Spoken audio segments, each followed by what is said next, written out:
Good morning, everybody. Welcome. We're going to explore today one of the most famous stories in the Tanach, and not only famous among Jews, but really extremely famous also among non-Jews, particularly that it's the first recorded and major decision in legal jurisprudence that we have in human history, and thus its significance, and it's especially connected to one of the mitzvahs in Parshas Kiseitze. The background of the story is in the book of Malachim, in the book of Kings. David HaMelech passes on. He is succeeded by his son Shlomo, King Solomon, who turns to Hashem and asks God for a leiv shemeya. He wants to have wisdom. He wants to have the blessing of perceptiveness, discernment, so he should be able to judge the people justly and fairly.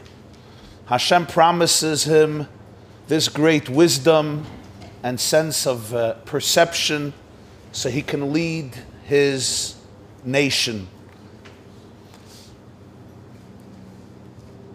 As a demonstration of the great chachma, of the great brilliance and wisdom and perceptiveness of the new king, the Tanach goes on to describe a story that happens. And this is right in the beginning of the stories of Shlomo HaMelech's tenure, Malachim Beis Perek Gimel, the second book of Kings, the third chapter. Let's take a look inside and read the story the way it's recorded in Sefer Malachim in the Navi. Az tavoyna shtayim noshim zoynes el hamelech v'tamoydna lefanav. Two women who are described as zoynos, which what that means, some commentators say zoynos from the word mezoynos, meaning they had a hotel or a motel, they would feed people, they were chefs, or zoynos literally promiscuous women. They both come to the king, to Shlomo, and they stand in front of him. V'toymer ha'isha ha'achas. One woman says, Bi adoini, please my master, ani va'isha hazois yoishves bebayis echad. And listen to her words. Me, I, and this other woman are living in the same home. Ve'eled ima babayis. I gave birth to a child in the home. With her, together with her, she also gave birth to a child. Vayhi bayoyim hashlishi liliditi vateled gam ha'isha hazois. I gave birth first. 3 days after I had a baby, this woman, the second woman, also gave birth. V'anachnu yachtav, we're together. Ein zari tono babayis. Nobody else is with us in the house. Zulasi shtayim anachnu babayis. Besides us two, we are the only two people in this home. There's nobody else. Meaning, there's no testimony, no witnesses, nobody who observed, nobody there. Vayamas ben ha'isha hazois laila asher shachva alav. At night, the son of this woman who gave birth after me died. How? She slept on him, she lay on him, and as a result of that, he passed on. V'tokam b'toich halayla. So this woman who inadvertently killed her son stands up in the middle of the night. V'tikach es b'ni meyetzli. And she takes my son from me. V'amascha yeshena. Your maidservant was sleeping. I didn't protest. I didn't fight. I was asleep together with my baby. V'tashkiveyo b'cheika. And she places my son in her bosom. V'es b'na ameis yishkiva b'cheiki. Her dead child, she places in my bosom, is laying now in my bosom. V'akom ba'boika lehenik es b'ni. The woman tells Shlomo HaMelech. This is an elaborate story. I wake up in the morning to nurse my son. I'm glad he didn't wake her up in the middle of the night. V'hine meis, and he's gone, he's dead. V'esboinen elav ba'boiker. I contemplate, I look into him as boinen, his boinenus. I view him in the morning, it's light. Remember, this is before Edison's days, no lamp, but now it's in the morning, I can see him. Which, by the way, it may stand corrected. Maybe he woke up in the middle of the night to nurse. But now in the morning she can see. or actually he wasn't waking up, he was dead. But in the morning she wakes up to nurse her son. She looks at him. It's not my son whom I gave birth to, it's the other boy. This is her story. So therefore, what is she saying? That living child that the other woman claims is hers is really mine. And the dead child that I have is really hers. She made a switch. This is woman number one. Woman number two, the other woman who's standing in front of Shlomo, says, Loi, that's not the case. Ki b'ni achai u'b'nei chames. She doesn't have a story. She just says a fact. My son is the live one, and your child, your son is the one that died. V'zoisai meres. The other woman, the first woman who spoke first, says, Loi, that's not true. Ki b'nei chames u'b'nei achai. Your son is the dead one, my son is the living one, and you made a switch when you saw that you killed your child. They both speak before the king, implying that the conversation continued, the debate continued, the arguments went back and forth. We don't have recorded what else they said, but obviously they continue speaking to the king. The king, Shlomo, says, this one says,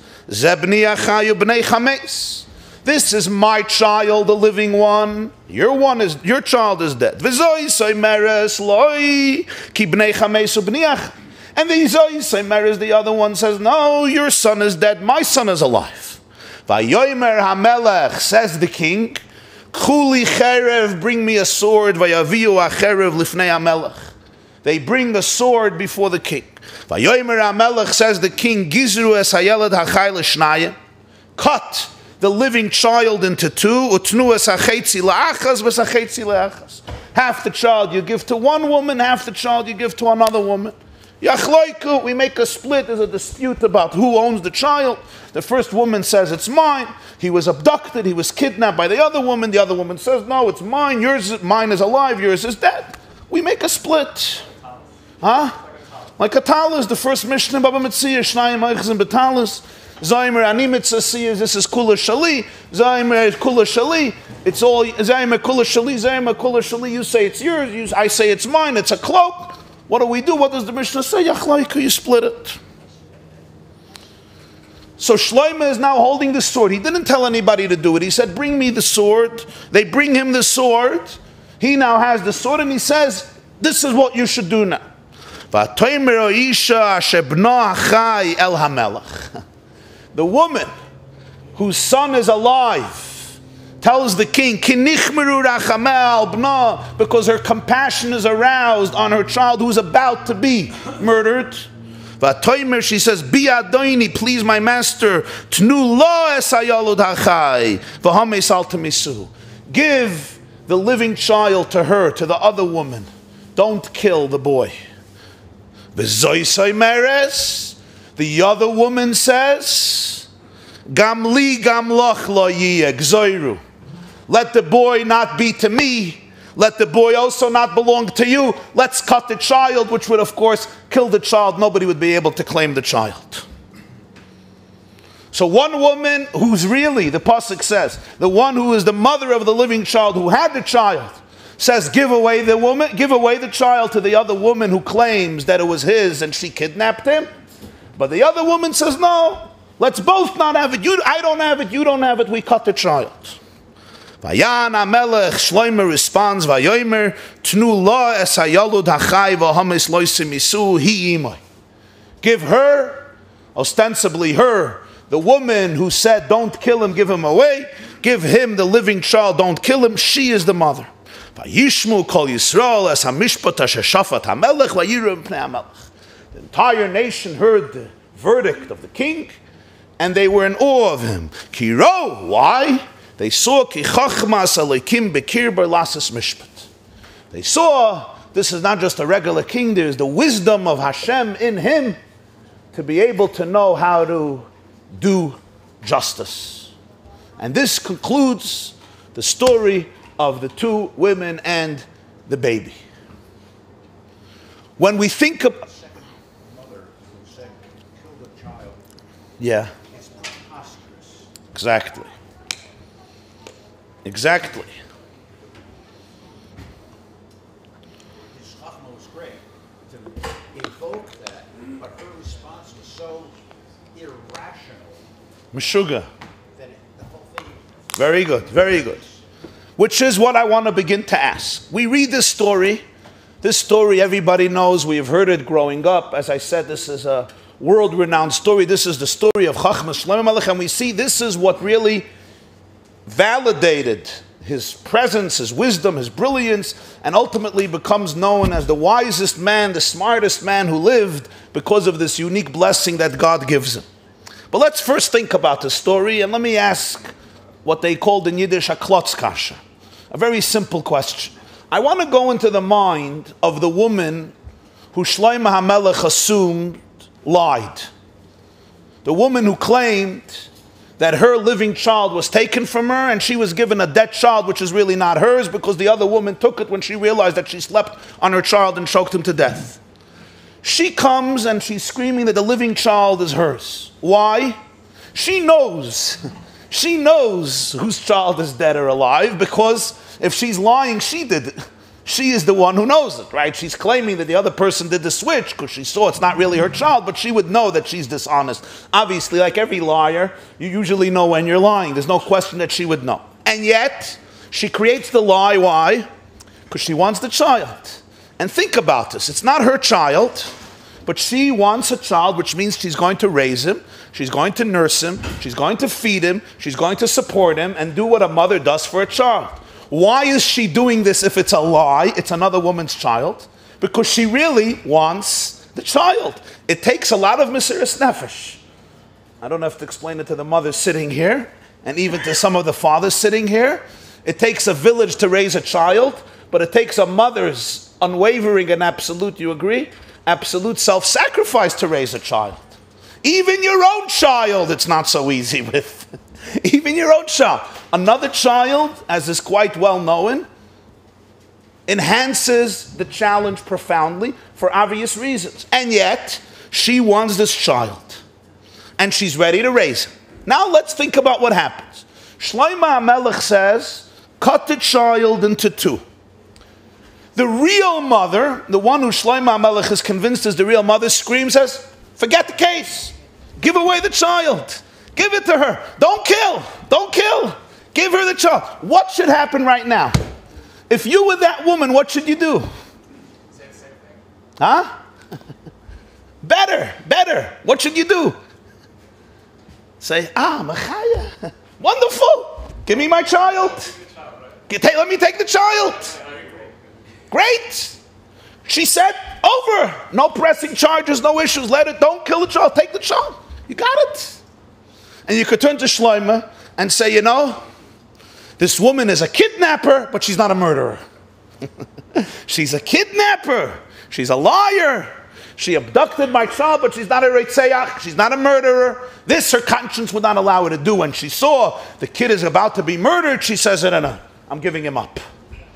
You just got what you wanted on a golden platter. Take the baby and run.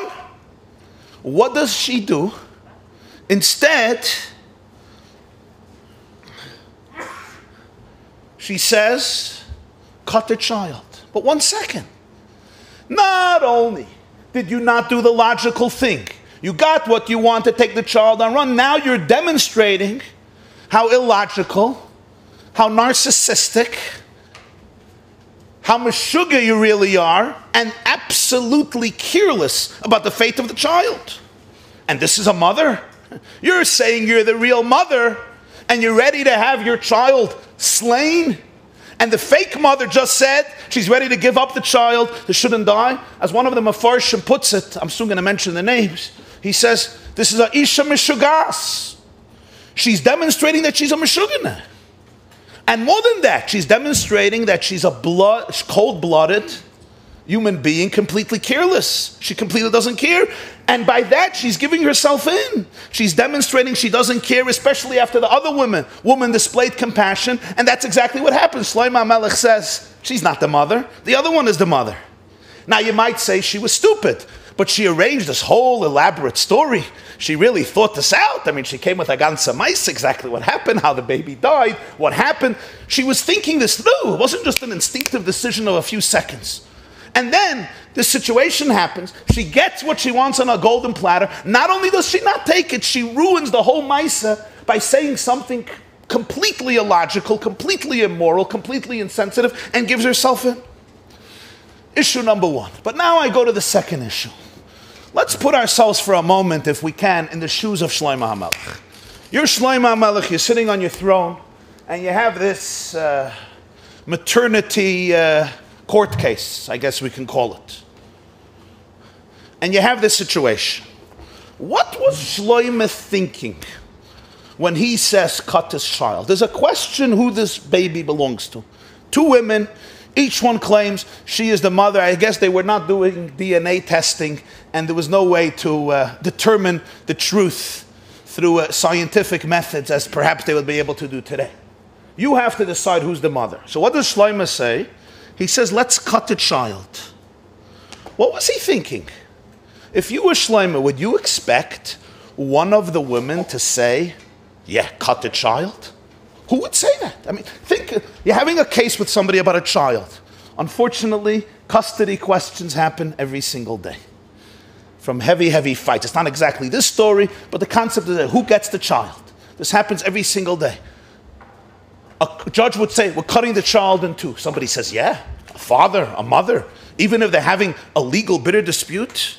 Is this what Shlomo really expected to happen? I would never expect somebody to say this. But let's think furthermore. If I was Shlomo, you were Shlomo, what would have Shlomo done if the woman who he claimed at the end was lying would have done something a little different? She would have said exactly what I suggested she should say. The other woman is ready to give up the child. She doesn't want the child murder. Let me take it. So Shlomo HaMelech would have done what? Taken the child and giving it to this woman. Because both women are saying, give it to this woman. So basically what would have happened? He would have rewarded the liar with a child that didn't belong to her. So the woman who was lying would get the child because the real mother is giving away the child. How does Shlomo HaMelech know that one woman is going to say something that so outrageous, so ridiculous, so insensitive, so immoral? How did he know this? And how could you rely on this? That this is going to happen, she's going to behave completely in an insane way, and as a result of that you'll be able to prove that she's the wrong mother. Before the case comes before the Melech, I think it has to go through a series of lower courts. Okay. This was probably a national case. It was probably known by most of Bnei Israel at the time. Okay. It wasn't the first time that the Melech heard about it. Okay. And he's had time to examine the court records. Go from the courts from the 120 size population, and goes to the very good, very good. Tanach, and thus, and finally up to the Melech. And all along this process, there must have been testimony, and he had access to this. He must have had some indications about what the nature of the women were. That's my guess. Okay, okay, yeah. Very simple. Very fat. Shlomo HaMelech understood. And if a woman can stoop to steal somebody's baby, she can do anything. Okay, interesting. You hear? Rabbi Yosef says if a woman could stoop down to steal somebody's baby, she's capable of doing anything. And he really expects and anticipates such a response. Would you? You don't see a distinction? I'm just wondering. You're not Shlomo HaMelech, okay. How long after the whole baby died? It doesn't say how long after. Maybe a few days, maybe a day after, maybe a few months. It doesn't say. We don't know. We know that they both came and they recently had a baby. How long, it doesn't say. I want to ask another question. This is a question raised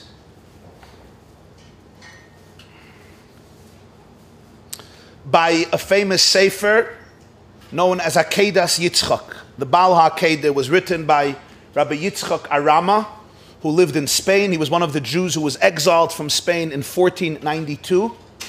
He was a great commentator, a great mystic. His commentary, Akedas Yitzchak, is very well known. And he raises this question.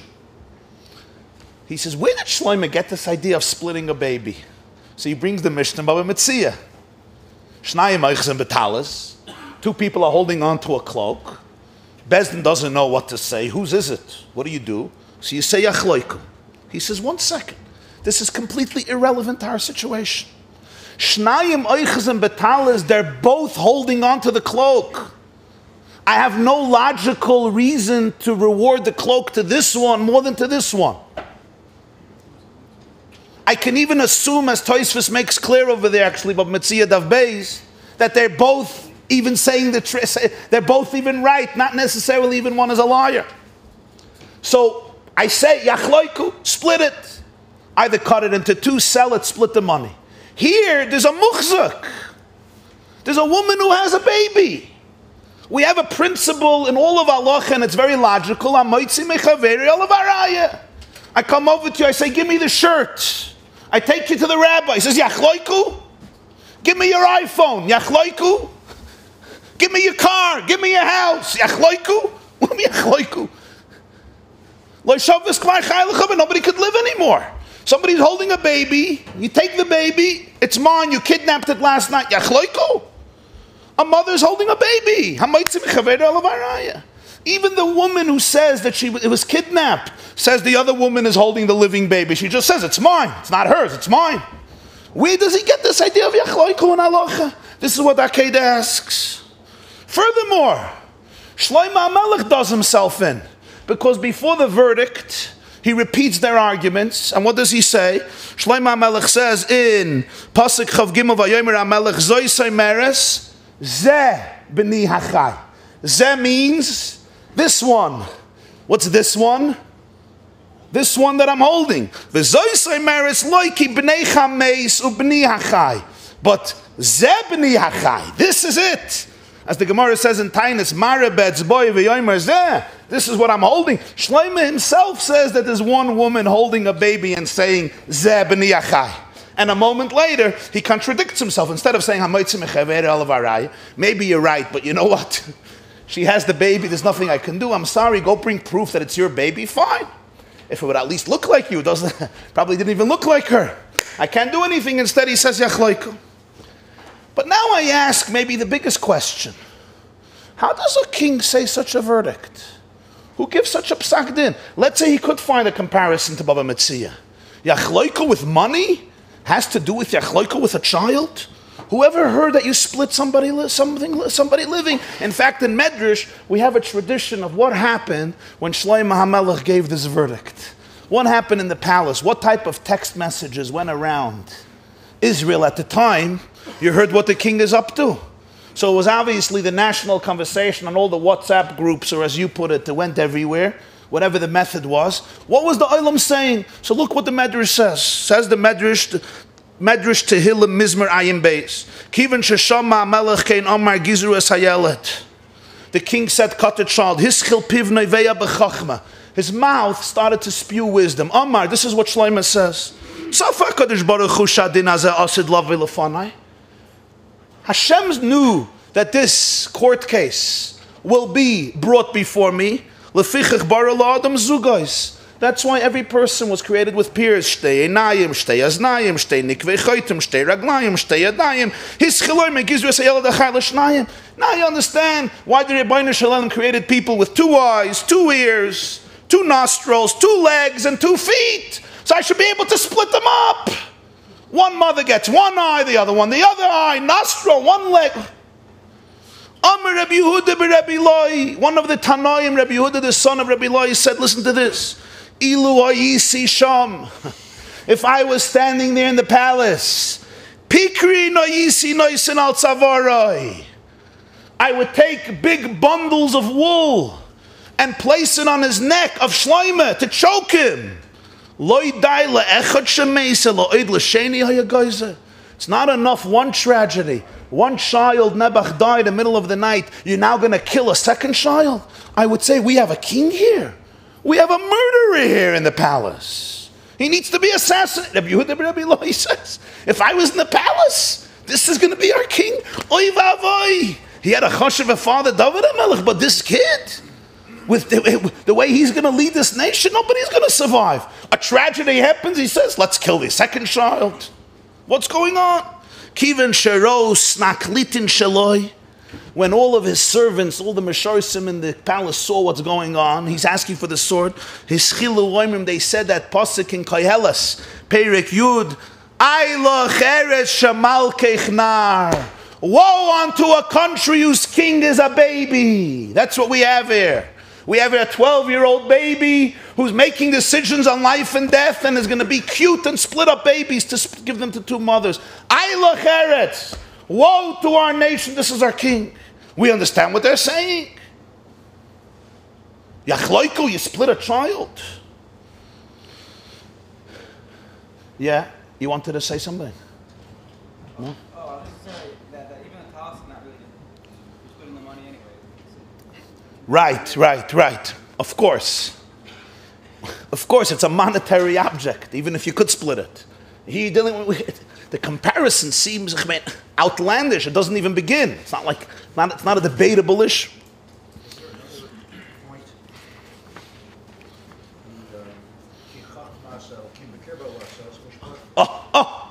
Yeah. Could that have been using the Urim, which he had available to him? Listen, if he was using the Urim v'Tumim, then there's no Chachma. Then there's no Chachma. It says Chachma Salakim. But it's trying to bring out that they're in awe of him because the Chachma of Hashem is in him.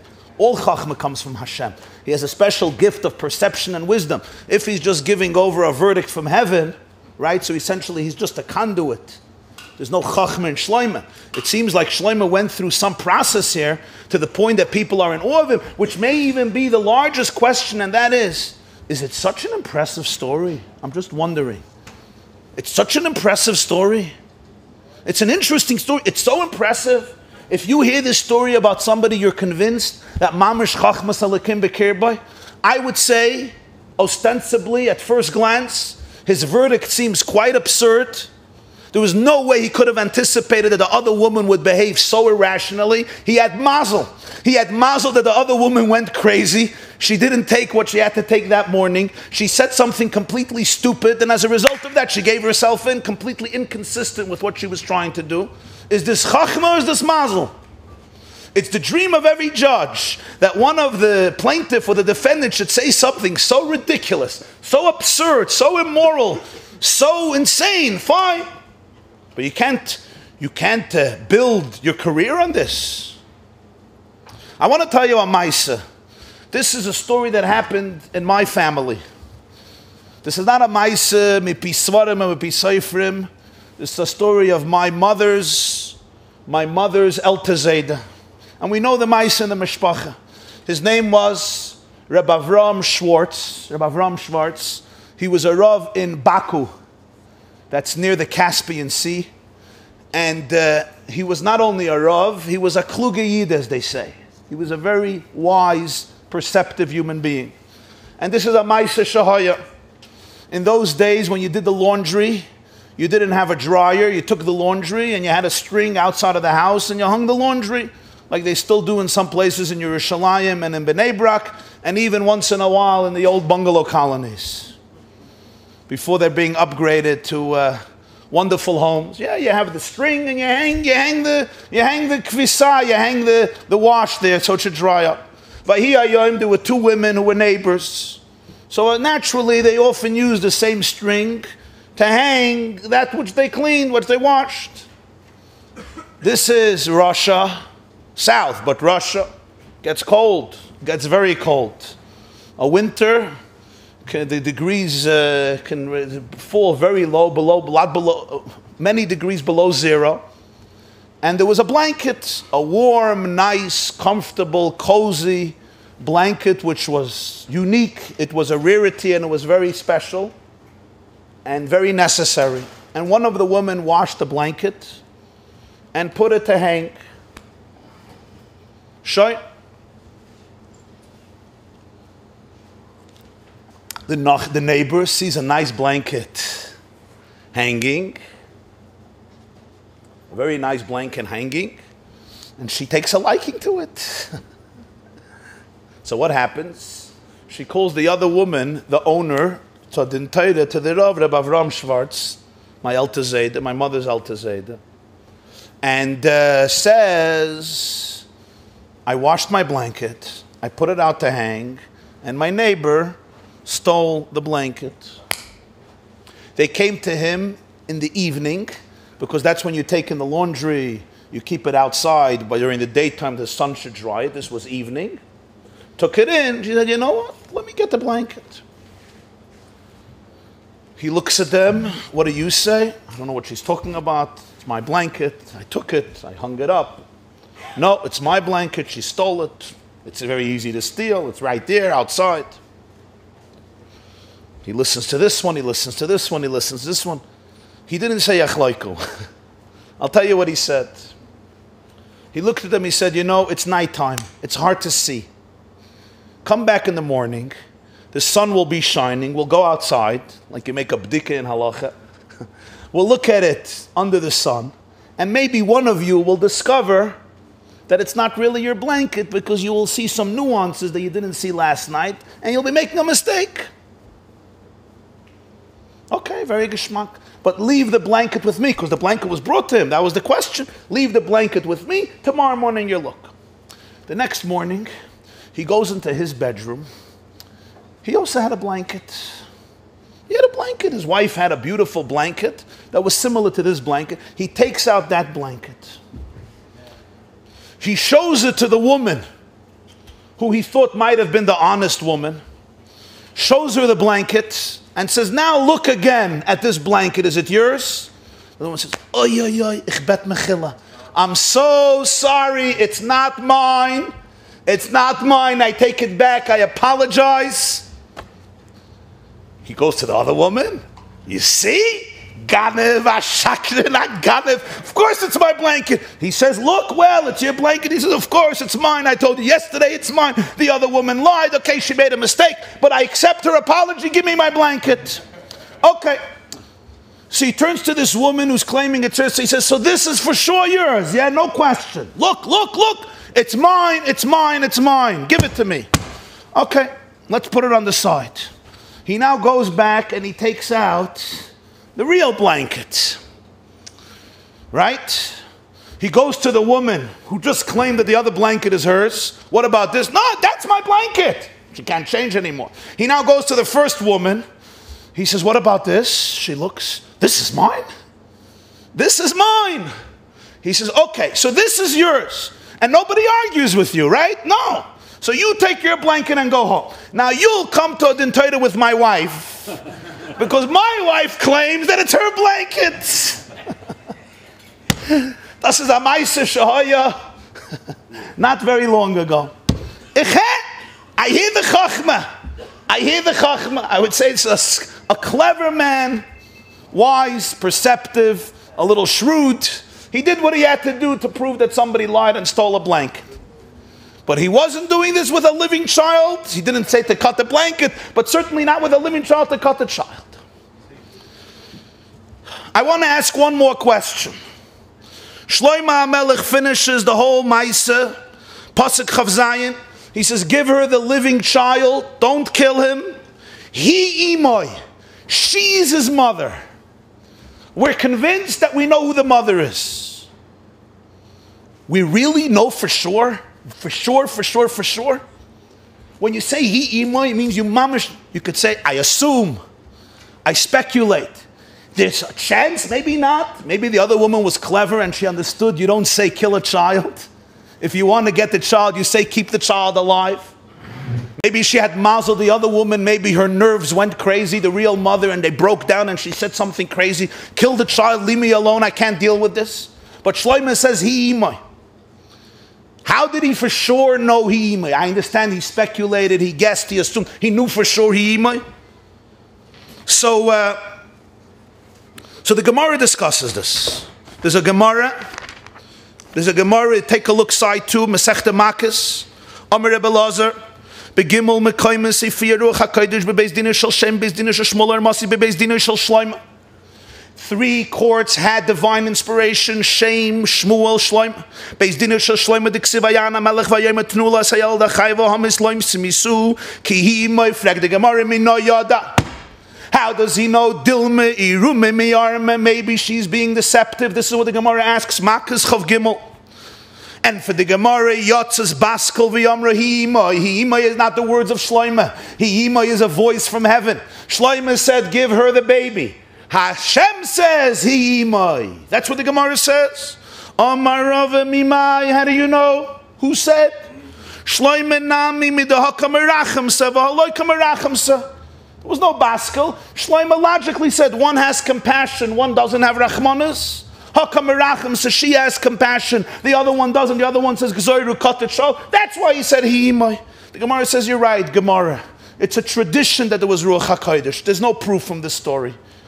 There's a tradition that there was Ruach HaKodesh in the best. Gemara means it's a tradition. We have a tradition. There's no proof from the words Heima.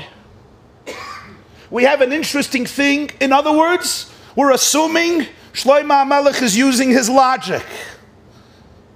This is in response to your question about Urim v'Tumim. And yet, he could say for sure, he imoi. It's the mother. Rashi on the Pasuk Taka says, he imoi, there was a baskel. Rashi was perturbed by this question. How can he know for sure he imoi? Why is it even relevant? But more importantly, how does he know for sure? Rashi says there was a baskel. Rava asks a question. Maybe he knew. The real question is, he can assume, can he know for sure he imoi? You have to say he imoi, probably she's the mother. The Rambam says in Hilchas Sanhedrin Perek Chaf Aleph Halacha Tes. It's fascinating that this story made it into halacha.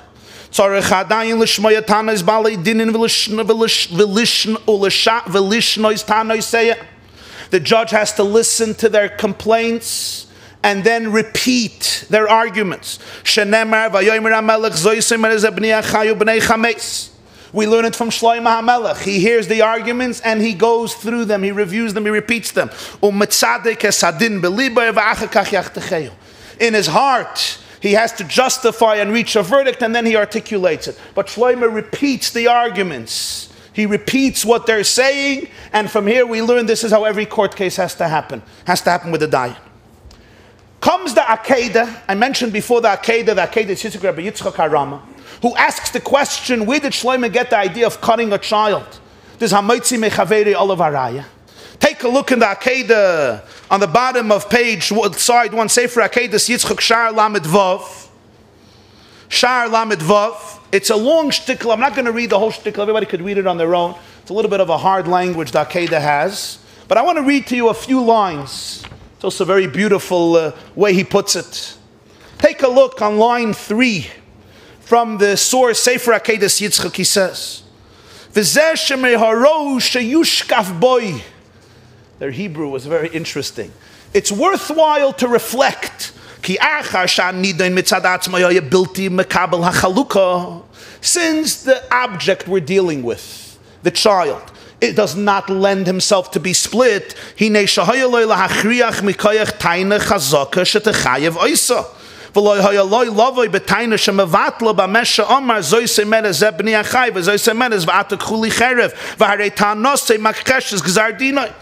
you can't split a child, the issue of chazaka should have determined the truth. One is holding the baby. Instead, he contradicts himself. Since one woman is holding on to the child,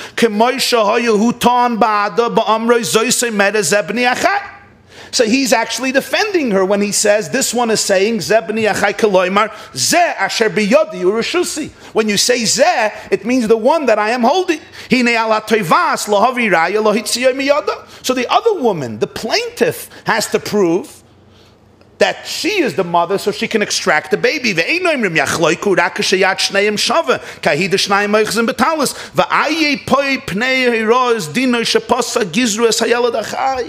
You only say achloiku if they're both muchzik in it, identically. Not when there's a chazaka.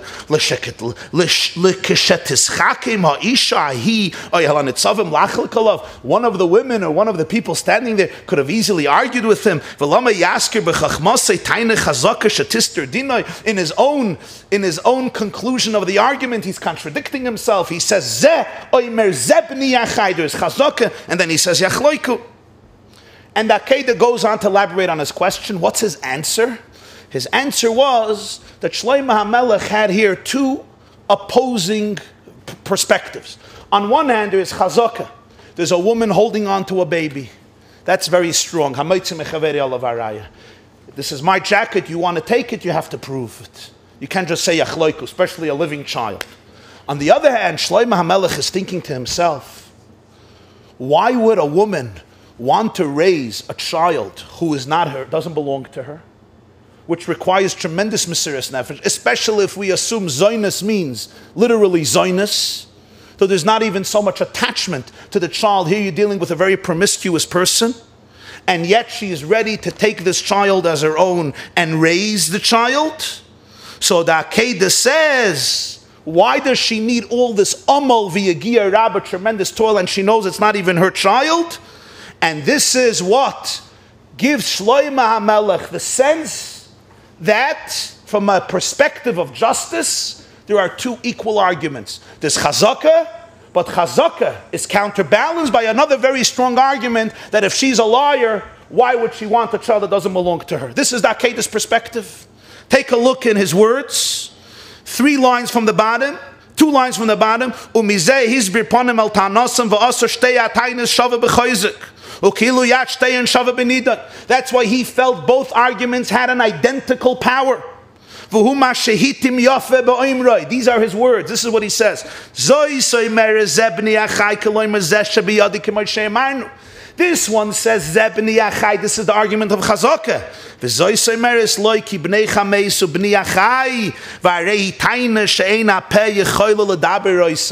But the other one says, your child is dead.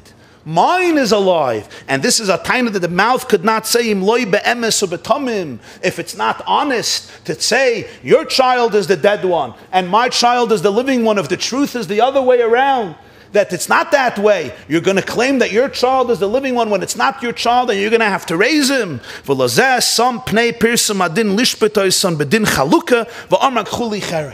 And because of this, he felt there is a din chalukah here. Take a sword,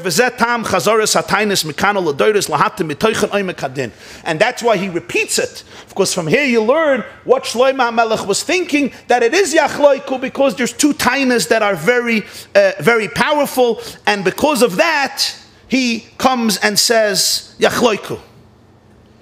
But if this is the case, we have a very strong question on the Akedah. Was he serious? He now says it's like a talus in the sense that you have something as strong as Shnayim Eichazin. Why? Because a woman would logically not want to raise a child that doesn't belong to her. So that's why you'll really say yachloiku on a living organism? Huh? That would apply to both of them, exactly. And the one who's holding is still added on top. That's true. That's true. Right, that's true, of course. You're saying plus chazaka. Right. So you're saying chazaka plus. One has chazaka plus, the other one just has the logic kind. Ein echanami. Ein echanami. You're right. So you're asking, so what's b'chlal the svara? This is stronger. Right. But apparently he holds that it's so absurd that a woman should say this, that it's mamish. It's so powerful, which of course leaves you in doubt, because both are saying that. But in other words, it's such a powerful taina that even chazaka can't completely eliminate it. But what is yachloiku going to help? What is he thinking? And as we said before, does he know what the other woman is going to say? Now, I think when one reads the story quite straightforwardly, one sees before anything else that Shlomo HaMelech already saw she was lying. Where do you see she was lying in the story? The way she told the story, you see somebody saying a lie here. No question. Huh? What? No, the woman who says the whole story that her child was abducted in the middle of the night by the other woman says something that's clearly a lie. Huh?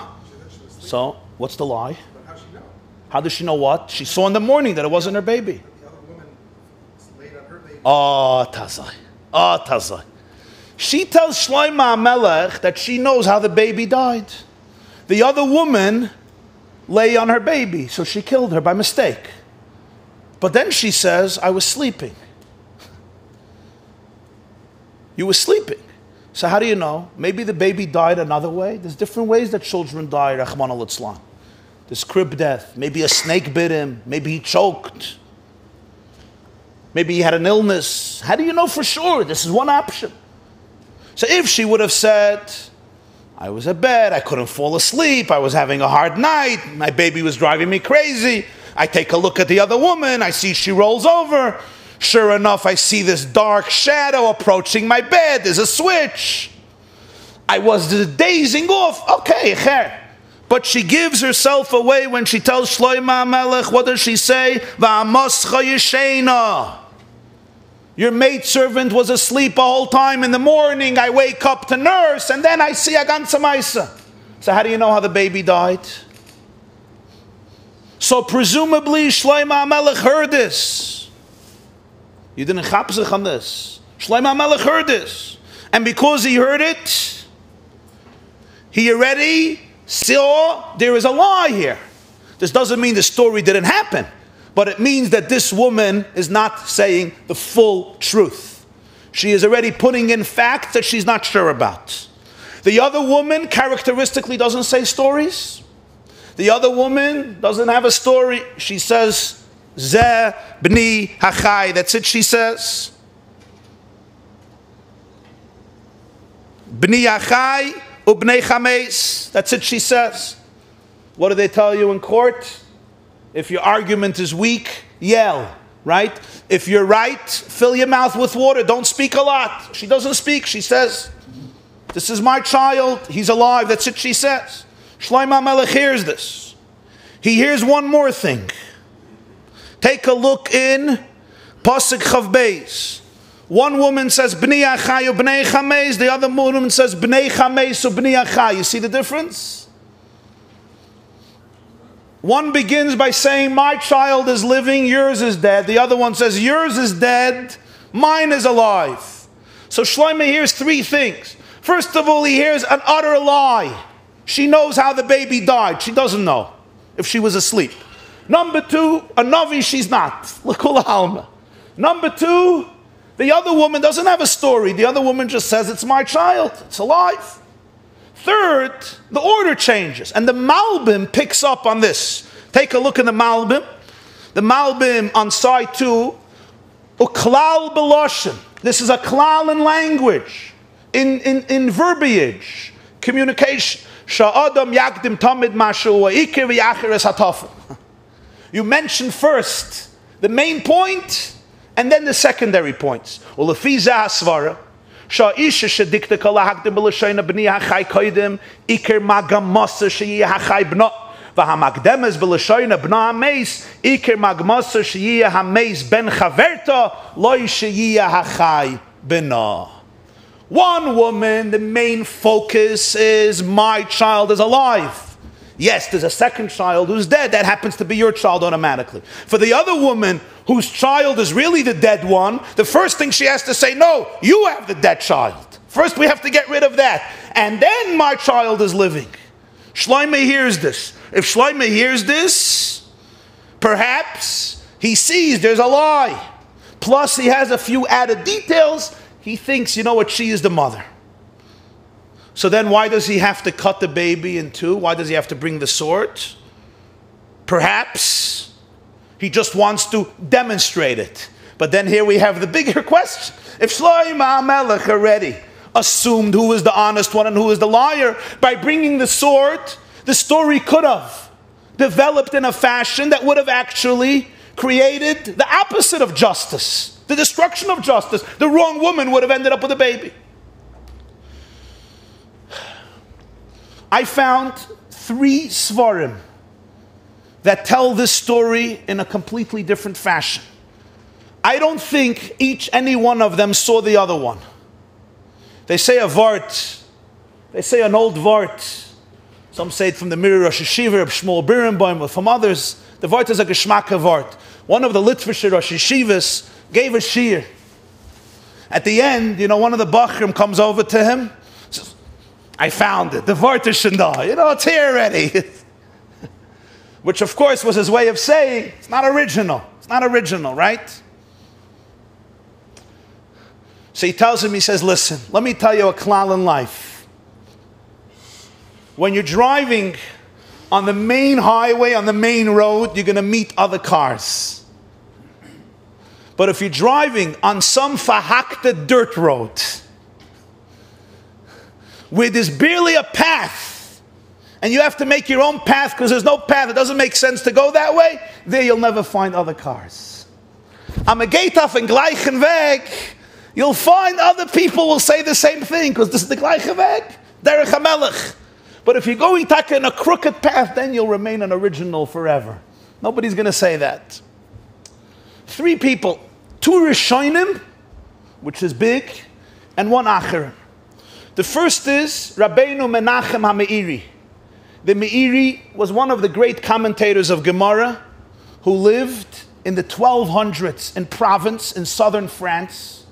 It's interesting, and in his life, he was almost barely known, but his commentary on Gemara, after it was discovered, is an absolute classic. The clarity and the thoroughness made it a gem in what they call Talmudic literature. The Meiri has a little shtickle, a paragraph, in Masechta Yevamis, Daf Yud Zayin Amud Beis, where almost parenthetically, he gives his interpretation to the story. Another Rishon was a man named Rabbi Yehoshua ibn Shuab. He was from Spain. The Meiri was from France. Shuab was from Spain. He was a student of the Rashba. Rabbi Shlomo ben Aderes, also from Spain. He was a friend of the Ritva, also from Spain. He lived also a little later than the Meiri. He lived around 1300. A contemporary of the Meiri. He has a Sefer Drashos ala Torah. I saw in Parshas Mishpatim, he has a few lines where he explains the story exactly like the Meiri. They were contemporaries, France, exactly the same way. A few centuries later, there was a famous Rav in Poland. He wrote a sefer called Yovin Shmua. He wrote many svarim. He wrote a sefer called Shemen Rekeach, Kuntras HaChazakis. His name was Rebbe Lazar Lev. Rebbe Lazar Lev. Rebbe Lazar ben Rebbe Aryeh Leib of the city of Pilz. He passed away in the year Tovkuf Tzadik Zayin. He's closer to our generations, Tovkuf Tzadik Zayin, which means he passed away in 1837.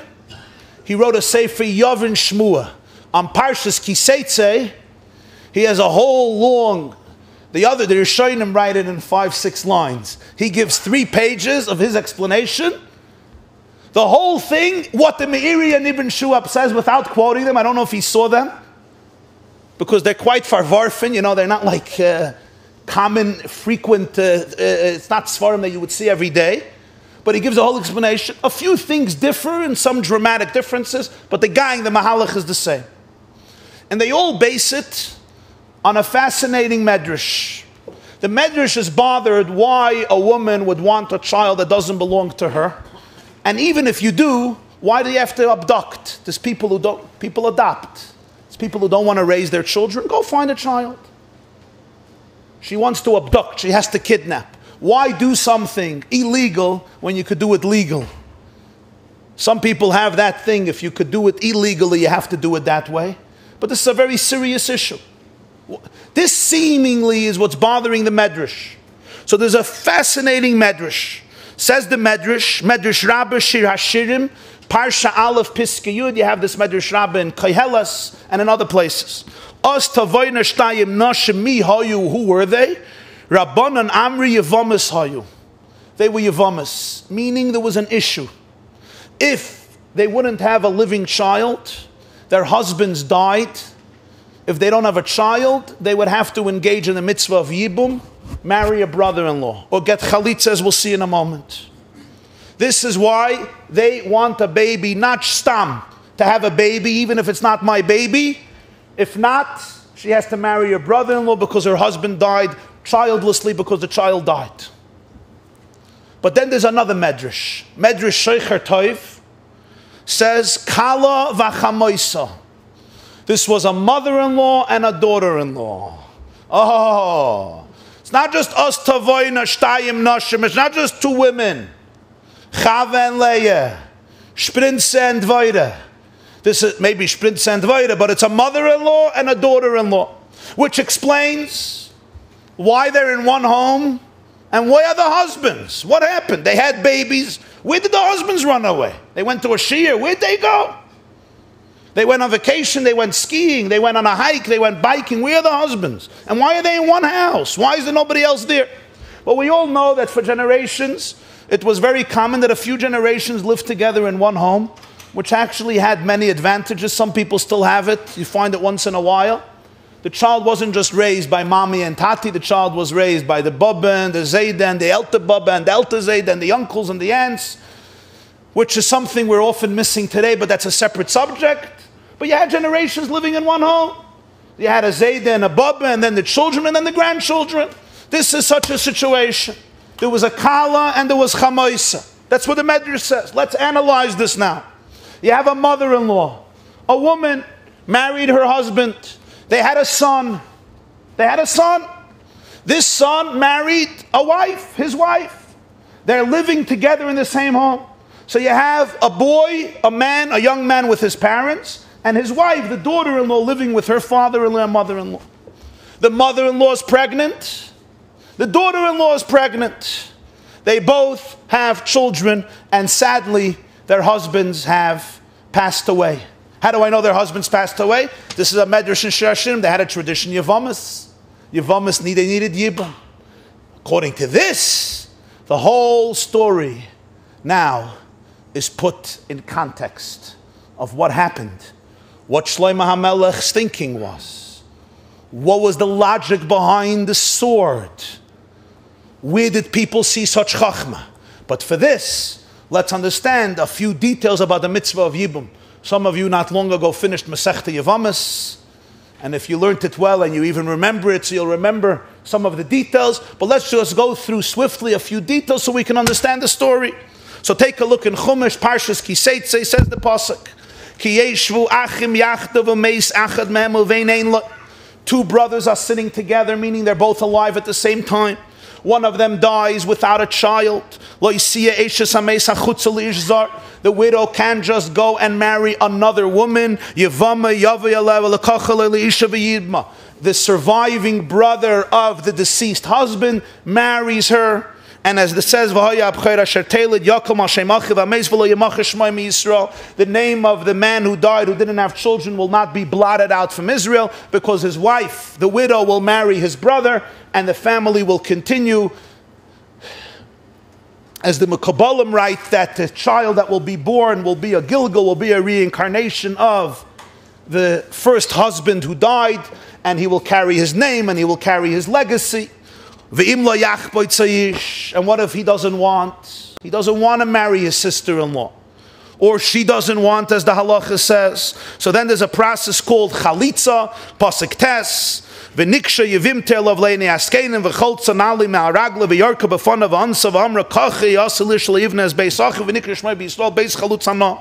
So there's a whole process called chalitza, where the widow meets her brother-in-law who does not want to engage in a levirate marriage in Eboom. She removes his shoe off his feet, she spits, and the marriage, the zika, the relationship that the Torah obligates the brother-in-law to marry the sister-in-law under these unique and tragic circumstances is terminated, and they're both free to move on. She could marry whoever she wants, according to halacha. This relationship, what's called in halacha the zika, the connection, is terminated as a result of chalitza. What's the secret behind removing the shoe and spitting? This is a fascinating sugya in nigla and halacha, and even more in nister. What does removing of the shoe do? There's a famous malbim in Rus who discusses the idea that the shoe is what allows us to be connected to the ground, the earth. You don't walk barefoot because you're going to hurt yourself on the sidewalk or on the rocks or get wet or get hurt or get scratched, etc. So the shoe is really the protective gear that allows us a relationship with the earth. So the shoe is what represents the soul's relationship with the body, and as a result of Eboom, the brother continues to live on through this marriage. But if he says we don't want to do this, or she says we don't have to do this, you remove the shoe, representing the fact that the soul does not have any more relationship with the earth. The brother's soul, the first brother's soul, so to speak, has to move on in the spiritual world. This is the Malbim's perspective. The Arizal explains it Kabbalistically in a different way, but that's really a separate discussion. Let's now understand what happens here. Let's understand now what happens here.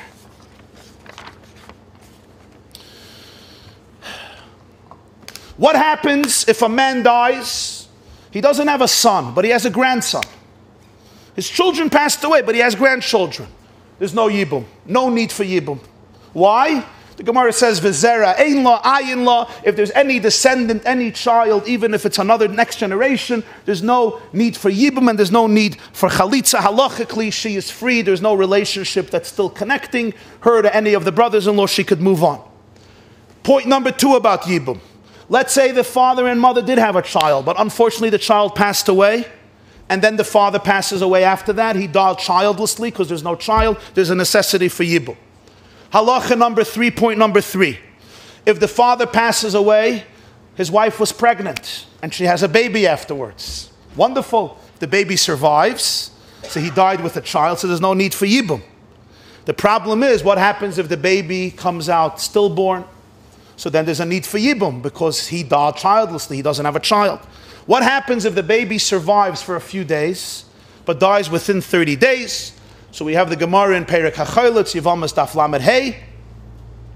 This, because he died within 30 days, and therefore he has the status in halacha of perhaps being a neufel. So the way the Rambam puts it in Hilchis Yibum Ochlitza Perek Aleph, there may not be Yibum because it's a suffix, it's a doubt, maybe in some situations, but at least she needs Chalitza. She can't move on without Chalitza. In some situations, according to some, she may even need Yibum if he's a neufel. In other words, he couldn't survive 30 days, so it's like he died. This is a discussion. According to the Rambam, she needs Chalitza. What does it mean she needs Chalitza? She can't marry her brother-in-law, but she can just move on. Medivrei Seifrim, she needs Chalitza because this child is perhaps considered a neufel because he died within 30 days, even if the cause of death is unclear. And according to some, there's situations where she may even be able to do Yibum because it's as though he died childlessly. Finally, the pasuk says, I just read the pasuk and you could see it, and this is a very important halacha in this whole situation. Pasuk tes, kacha ye'asa leish asher lo yivne es beis achiv. Chalitza can only be performed by an ish, meaning an adult, meaning a bar mitzvah bacher. A child cannot perform chalitza, which means if the husband died and his brother is a baby, she's not going to marry a baby, nor she can get chalitza from a baby. She has to wait till he's 13 years old. Once he's 13, he could do chalitza, and the relationship is terminated. She's free to move on. These are the details. You have here in a house a mother-in-law and a daughter-in-law.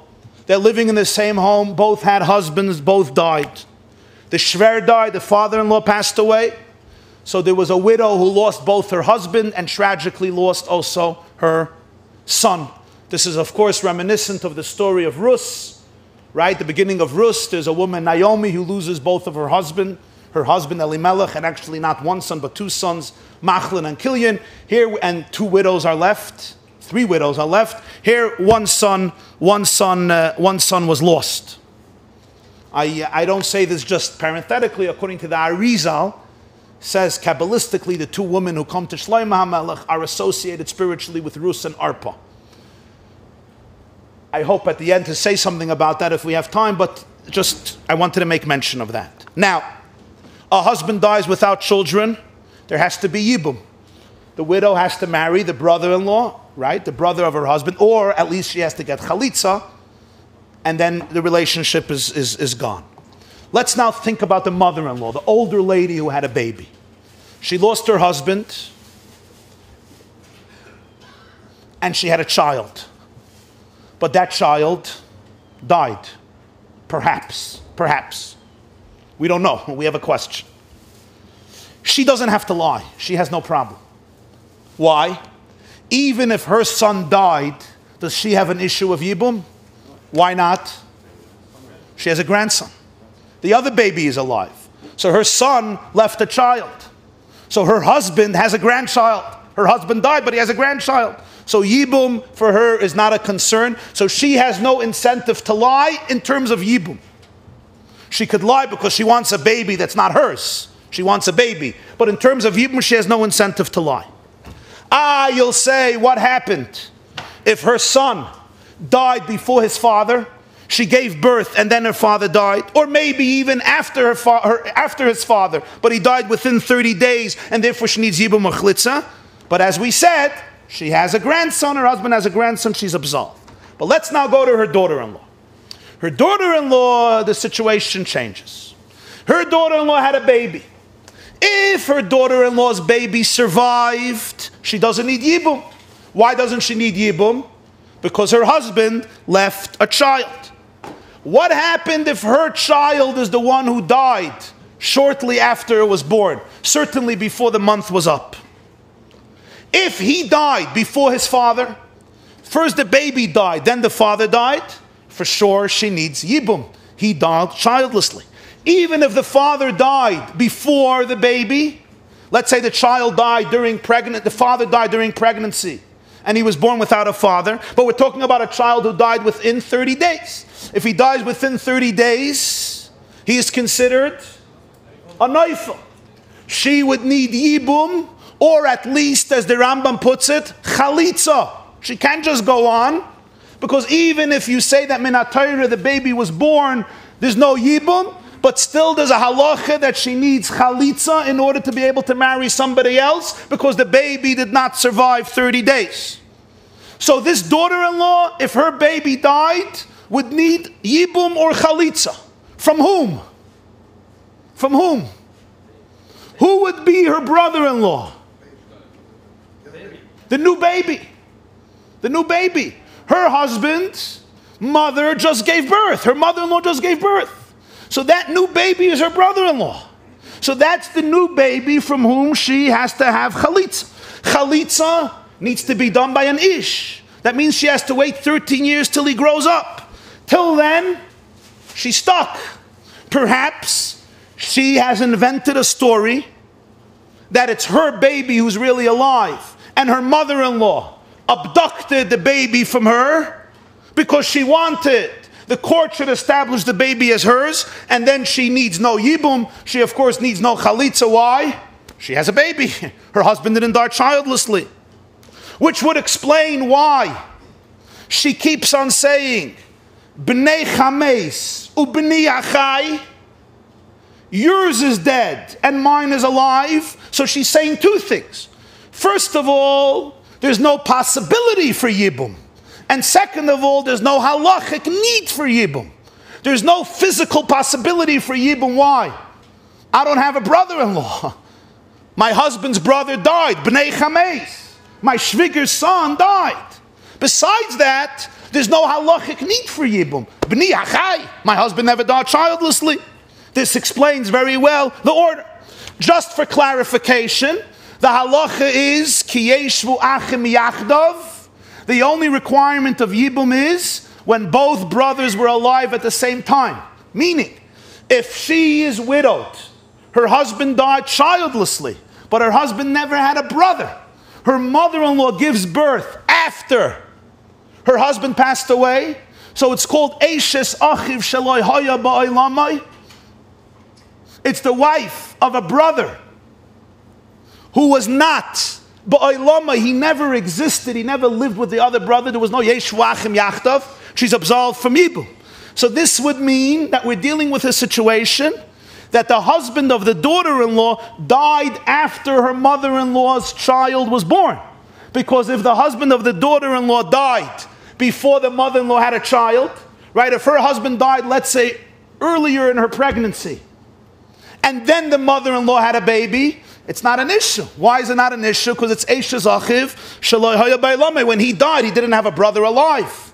So therefore it wouldn't be an issue. There would be no Eboom even if her son really died. So you have to say that the younger husband, the husband of the younger woman, died after the Shviger gave birth. Now, Shlomo is watching all this. He understands this cheshbon very well. He understands this is not only a question of who owns the child. This is a question of Eboom and Chalitza. Now, presumably he could recognize who is the mother-in-law and who is the daughter-in-law. That was probably known knowledge. Also the mother-in-law probably looks a little older. So he might know who's lying. The mother-in-law has no incentive to lie. The daughter-in-law has an incentive to lie. But you can't make a verdict based on that. Maybe she's lying because she doesn't want to wait 13 years for chalitza. Maybe. But maybe not. People don't always lie. Maybe it happens to be the truth. Maybe her mother-in-law did kidnap the child from her. We don't know. In other words, she wants the child not to get absolved from chalitza. She just wants the child because it's her child. And why does her mother-in-law want her child? Not because she needs it for Eboom and chalitza, because she wants her grandson. And maybe, in all likelihood, she doesn't trust her daughter-in-law to raise the child. It happens even in the best situations. What does my daughter-in-law know about raising children? I saw a note that a daughter-in-law sent a mother-in-law. Please stop mixing in and telling me how to raise my child. You did bad enough with the one I have to deal with. You're not the expert. But this mother-in-law disagrees. B'chlal, she doesn't like her daughter-in-law. We know about the Chamish Nashim, Shesoinoi Zu Ezu, in Yevamis and in many places. A mother-in-law and a daughter-in-law traditionally don't always have the most romantic and best of relationships. Present company, of course, excluded. Rus and Naomi were a unique situation. It's probably the first and last time in history where a daughter-in-law turns to her mother-in-law and says, Basher telchi elich, Basher talini yolin, Amichami elekayich elekai, Basher tamisi yamos. Wherever you go, I'm not leaving you. I want you with me 24 hours a day, 7 days a week, telling me everything that I'm doing right and wrong. And so, maybe that's what she wants. Maybe she's even suspecting that her daughter-in-law killed her son. She doesn't trust her. So we're not sure it's about Eboom and Chalitza. Maybe Fard, the daughter-in-law, is right. On the other hand, she may be lying.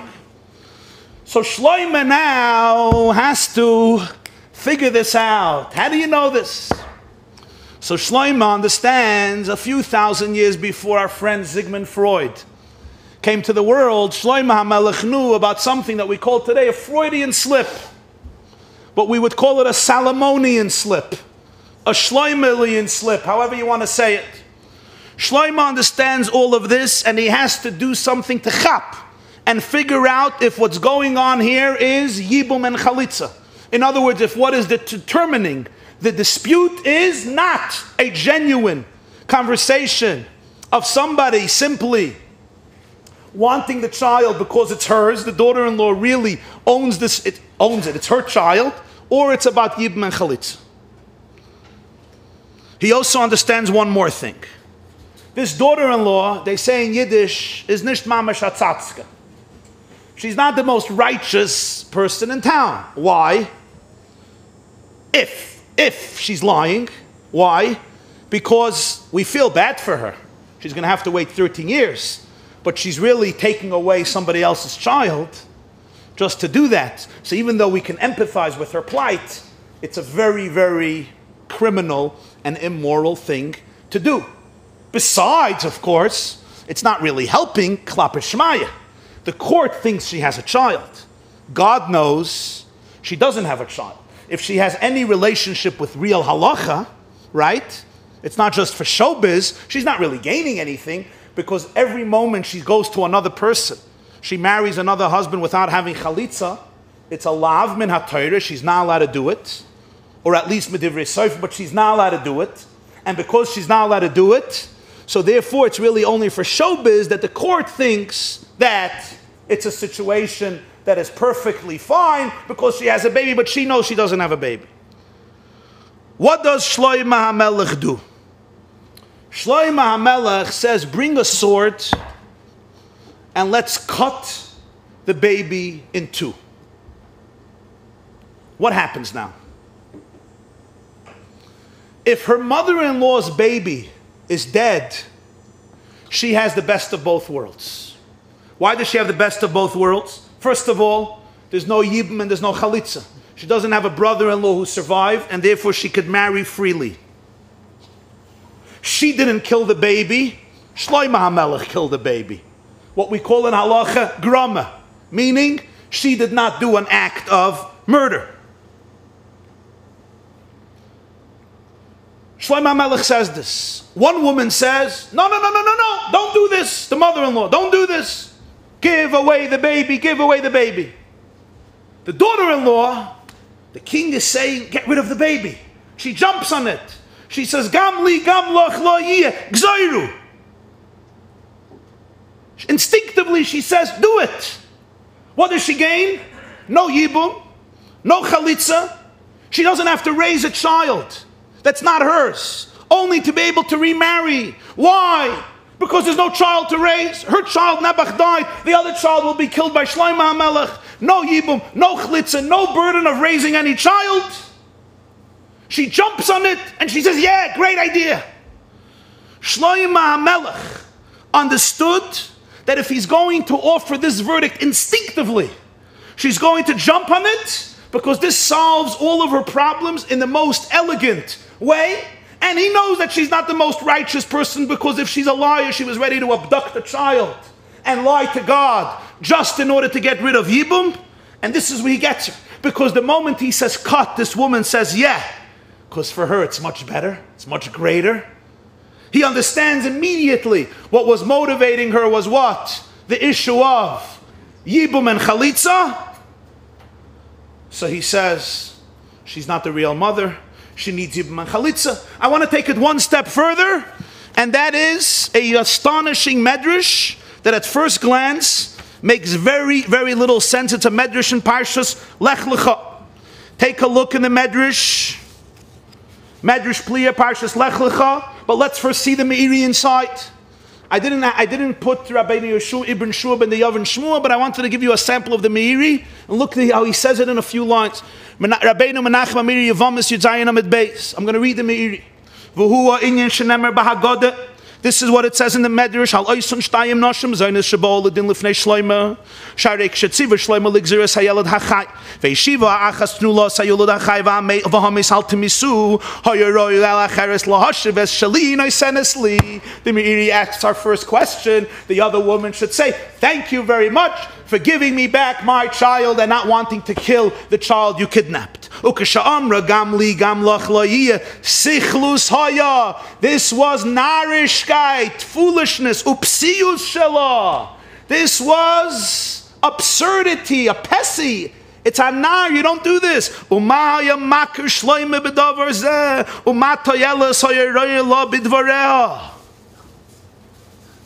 The Meiri is saying, and if she was really a fool, if she was so meshuga, he couldn't even know the truth. When somebody behaves in such an insane way, you can't even determine the truth. Or he may mean, how did even Shlomo think something is going to happen from this? How would he expect such an answer?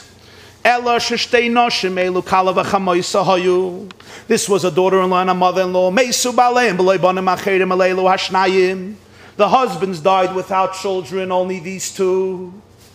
Umeis, the husbands didn't have any other children, these were the only children. Umeis yelad zeshel hakala, the daughter-in-law's child died. V'chol shemeis toich shloishim nidin k'neifel, k'vareis kukali yibum. If it died within 30 days, the child is considered a nefel, somebody who couldn't survive, and therefore she has to go into Eboom, leveret marriage. She has to wait for who? For her brother-in-law, the child of her daughter, of her mother-in-law. 13 years she's an aguna.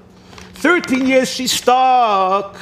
Because there's no real marriage till he's 13, and there's no chalitza till he's 13. I mean, he could engage in marriage technically when he's 9, but there's no real marriage with a get and everything till he's 13. And chalitza you can't do at all till 13. She exchanges the living with the dead with the living to say that it's her son. And now she's exempt from two angles. She has a son. Her husband didn't die childlessly, and she doesn't have a brother-in-law. Her husband did not leave any brothers. His baby brother just died. When Shlomo says, cut the baby, samcha. She rejoiced. She didn't even realize how deeply she rejoiced. This was the most comfortable resolution. This was for her the optimum scenario, the optimal scenario. She would have to mutchazich to raise a child because she doesn't want to be alone for 13 years. And now she doesn't have to raise a stranger's child. I mean, it's not completely a stranger, but she doesn't have to raise her mother-in-law's child, her brother-in-law, nor does she have to do chalitza. She gets married permissibly. And now, look, for God too, it's real. It's real. She's talking not being over an Aveira. We hear Shlomo being in that. Shlomo felt this. He left the son, the baby, with the mother-in-law. Comes the Madrish plea in Parshas Lech Lecha. Imrina Choisiyat, a Madrish in Parshas Lech Lecha. They're going down to Egypt because there's a hunger in Eretz Yisrael. Avram tells Sarah, you're beautiful. What's going to happen is the Egyptians are going to abduct you. They're going to kill me so that they can bring you to Paroi because of your beauty. Imrina achoisiyat. Tell them you're my sister.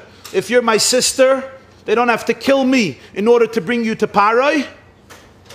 Instead, they could leave me alone. They'll reward me, and you'll go to Paroi. Says the Madrish, Mikan sheshoichatin lechoyle b'Shabbos. From this pasuk, you learn a halacha that you slaughter an animal for a sick person on Shabbos. Where do you learn it from this pasuk? Mikan sheshoichatin lechoyle b'Shabbos. What's going on? So the classic interpretation is Avraham Avinu didn't rely on miracles. He didn't say God will help. He made a strategy. Sarah will lie. She'll say she's his sister to save himself. A person is sick. You can't say it's Shabbos, God will help. You have to do what you have to do. But then why does the Madrish choose this particular instance? The Madrish says, it doesn't have to only with sick people. It has to do with every area in life. You don't rely on miracles. Your Rabbi Shalom wants you to follow the laws of nature. He works through Teva in most situations. That's the world he created. So some want to say that the Chiddush here is that I am allowed to do an Aveira on Shabbos to save somebody else. In other words, to save another person, I am allowed to do. Sarah is going to say something untrue in order to save Avram Avinu because it's Pikuach Nefesh. Not just you're allowed to slaughter for yourself on Shabbos. I'm allowed to slaughter for you on Shabbos. But then the question is, I could light a fire for a chayla on Shabbos. I could cook for a chayla on Shabbos. I can write for a chayla on Shabbos. I can carry for a chayla on Shabbos. Shechita is one of the Lametes Malachas. But there's much more that you could do that you're not allowed to do usually on Shabbos. It's a very strange Madrish. Mikan. So I'm going to tell you a vort that the Lubavitcher Rebbe once shared in a letter to somebody, and this is what he said. The Madrish is precise, it's b'diuk, it's accurate. Why? A psak in Shulchan Aruch, Eirachayim, and Hilchas Shabbos, Siman Shin Chav Ches, based on Aran in Masechta Yuma, the 8th chapter. Zog the Mechaber in Shulchan Aruch, the last source. Hayechoylish yesh bei sakana tzarich basar. There's a man ill, obviously dangerously ill. We're talking about an issue of life or death, Khalila. He needs meat. There's no meat. Shoichatim loy. Go to the shoichet, shech the cow, salt it, rinse it, cook it, prepare it, give it to it. Ve'inoimnim, don't say nachileinu nevela. There's a McDonald's store open right here. There's a lovely non-kosher butcher shop. They sell wonderful horse meat. Or they sell a regular steak of a cow, but it's not shechted, it's a nevela. Or they sell pork. They sell chazer. Go in and buy. What's the advantage? Says the Ran. You know what the advantage is? Gewaldic advantage. To eat meat that wasn't shechted properly, what we call treifa meat, or even of a non-kosher animal, what genre does it fall into? It's a lav. It's a lav. It's a prohibited aveira. That's what it is. To shecht on Shabbos is what? That's also, in Avela is also doiraisa. You don't mean doiraisa. Huh? It's an isser skilla. You're dealing with a death penalty. And it's not just shechting. You're shechting. You're not giving him raw meat. You got to cook the meat. You may have to carry the meat. You have to put on a fire. So you're dealing with many avos malachas, or at least one which is an isser skilla. So what does it make sense? Mitzad violating Shabbos, give him an avela. Give him horse meat. Give him chazer. Give him treifa, cow meat, but it wasn't shechted, so you're not allowed to eat it. Nevela treifa. It's only a lav. Says the Shulchan Aruch, no, shecht. Why? Why? So the Ran says, the Shulchan Aruch Harav brings it in Shem Chavches. The Ran says a fascinating idea. Listen to this.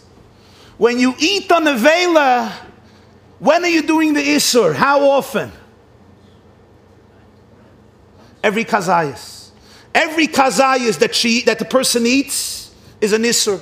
It's a lav. But this person needs meat. So he's going to eat a dish of meat. Or whatever he eats. Every kazayas the size of an olive, one lav, another lav, another lav, another lav. Shechting, how many times does he do an aveira? Once. He shechted. One. So here's the question. Here you have a very serious aveira, isra skila. Both are serious, but this is extra serious. Here you have a lav. But the lav you're going to be doing many, many times. The skila you'll be doing only once. So here you have a big question. Does kamos outweigh echos? When you have a small amount, it's very qualitative.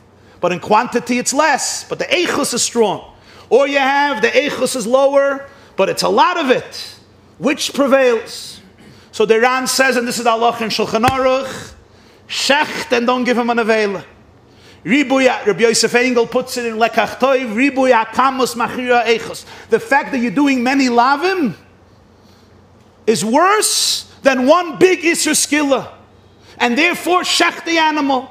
There's also another reason I should just bring, I think the Rashba brings it, that he may be repulsed by an avela. He's a Jew.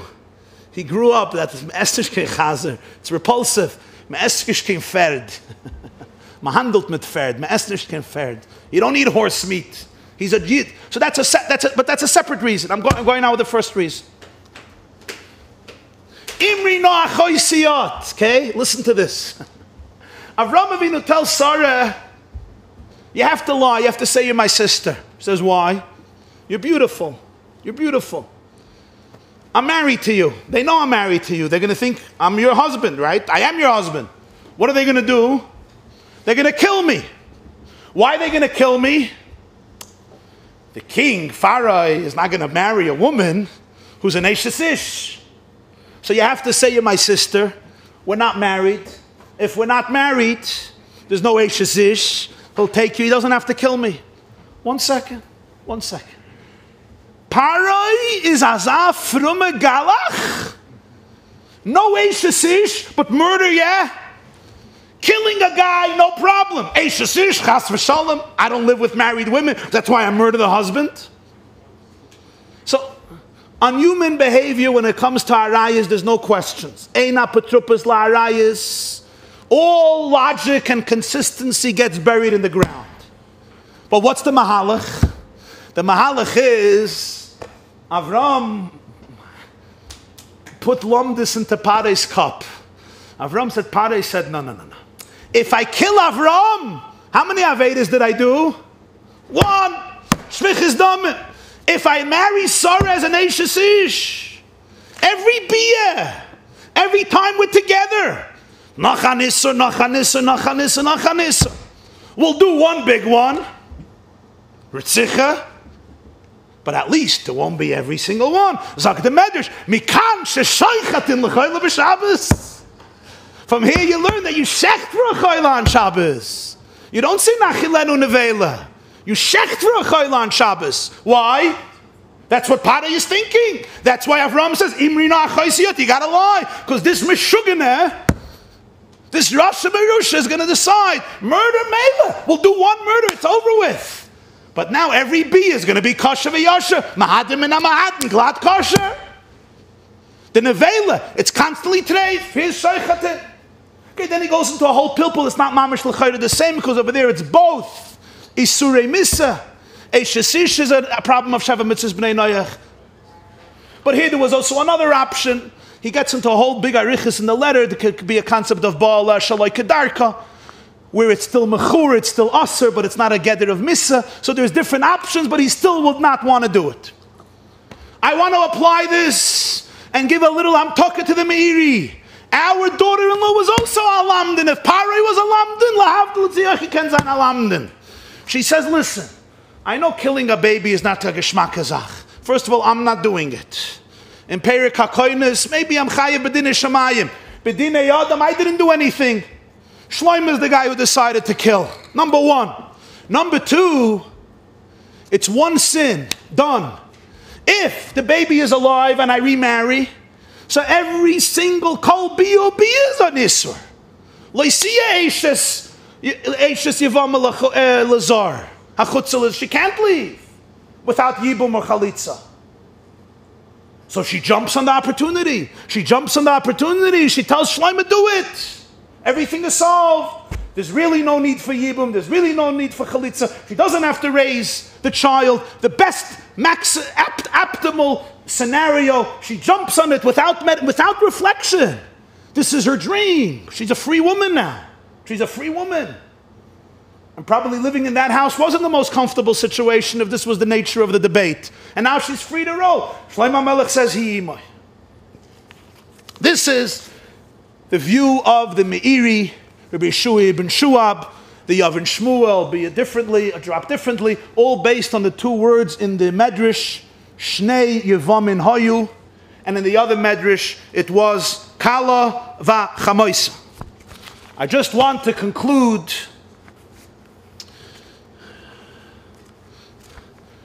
a word in this story that I once heard, a meshivin al adrush, at least on a homiletical, symbolic level. I think it can be applied and it's very relevant. The two mothers had a dispute who gets the child. Shlomo HaMelech cuts the child, says, let's cut the child. Someone once suggested Shlomo HaMelech didn't mean it literally. He meant it on a different level. He said, cut the child in two. One day you'll have the child. One day you'll have the child. One Shabbos you. One Shabbos you. One weekend you. One weekend you. One Yom Tov you. One Yom Tov you. We'll split the child not physically. We'll split the child in terms of visitation. Home, identity, family, relationships, and so forth. What happens here is the mother, the real mother, says, don't split the child. A real mother knows that the most important thing for a child is unity, consistency, a clarity of who I am. Sometimes, even a real mother is confronted with a situation that's unavoidable, as is frequently a case of divorce, where with a real mother and a real father, and both want to be able to see the child, and that's of course legitimate. A child should still have a relationship with his or her mother and father, of course, even if they're divorced. But what we learn from here is something profound.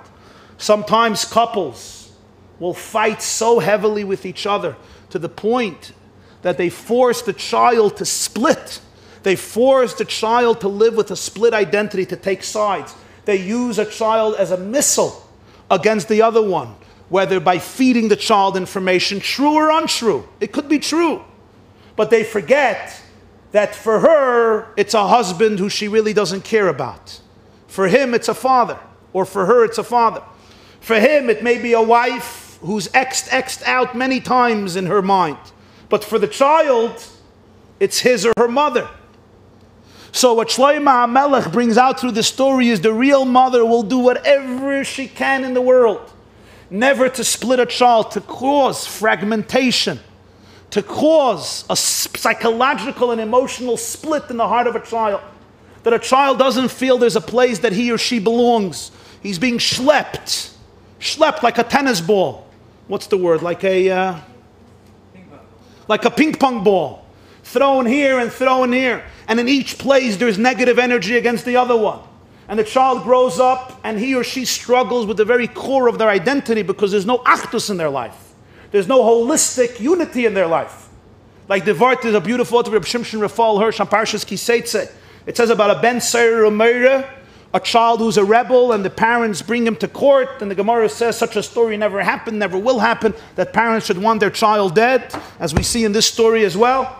So it says, Einenu Shaimeya B'Kailenu, he doesn't listen to our voice. So the Gemara says the voice of the father and mother have to be identical, which is of course very difficult, and therefore it's very highly impractical that there should be a Ben Seir Umeira. Never happened, never will happen.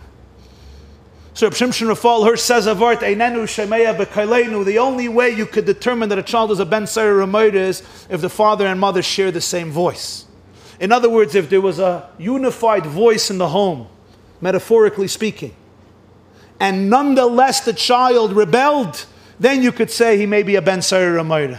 But if the voices are split in the home, if he has one message, she has another message, if they have no way of respecting each other, of getting along, of settling differences in a respectful way, even if there are legitimate disagreements, then don't call him a Ben Seir Umeira. This has nothing to do with him being a Ben Seir Umeira. Very often, a person, an educator, a parent, a teacher, a Rabbi, whoever it may be, instead of thinking about the benefit of the child, where will the child thrive to his or her maximum ability, where he or her will have the most menuchas hanefesh, the most serenity, the most wholesomeness, the question becomes an issue of control. I need control over you, and I couldn't care less if that means that your life gets split up. The real mother is ready temporarily to say, I don't want my child being thrown back and forth. I'm going to have to prove that he's my child, but till that moment, I don't want him to be split. I don't want his identity to be split. Certainly in a situation where there is a marriage, there's no split, parents could learn from here to always remember how never to allow a situation, Khalila, where a child has to split identity because of their own disputes. Because the fact is, a child in different homes, it's a very challenging situation. Sometimes it's an unavoidable tragedy, but it's a very serious situation. It's a very challenging situation. And one has to go from a serious nefesh to be able to avoid that children's identities should be split, that they should have to feel that there's no place they really belong. It's hard to transcribe on paper the sense of confidence and wholesomeness that a child who grows up in a home that's saturated with respect, communication, love, even if disagreements, I mean, Jewish husbands and wives by definition have to disagree, Ezer kenegdoi, like the Netziv says. But nonetheless, there's disagreements, but there's an ethic of respect, of trust, of communication, of creating space for another. And Shlomo Melech says, Hi imoi. That's how you know who the mother is. Thank you very much. Have a wonderful week.